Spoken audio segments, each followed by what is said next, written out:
ఉంటావు కదా వాళ్ళిద్దరిని ఒకటి చేయడానికి. ఇప్పుడు నువ్వు సడన్గా పోతే నా పరిస్థితి ఏంది? నేను వాళ్ళకి ఎట్లా చెప్పాలో చెప్పు. మా అమ్మ అయితే అస్సలు వింటలేదు నా మాట.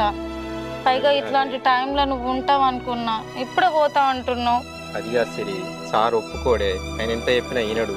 అవసరమైతే 15 రోజుల వరకు మళ్ళీ వస్తా.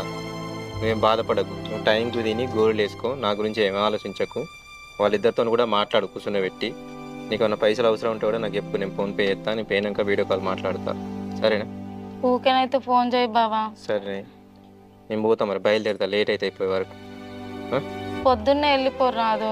లేదే, పోయే వరకు లేట్ అవుతుంది. పోతా. అమ్మ వాళ్ళకి చెప్పి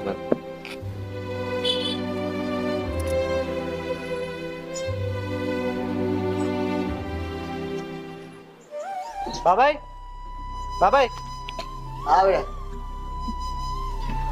తిన్నా బాబాయ్? తిన్నప్పుడే ఒక 2 లక్షలు అవసరం ఉంది బాబాయ్. పైసలు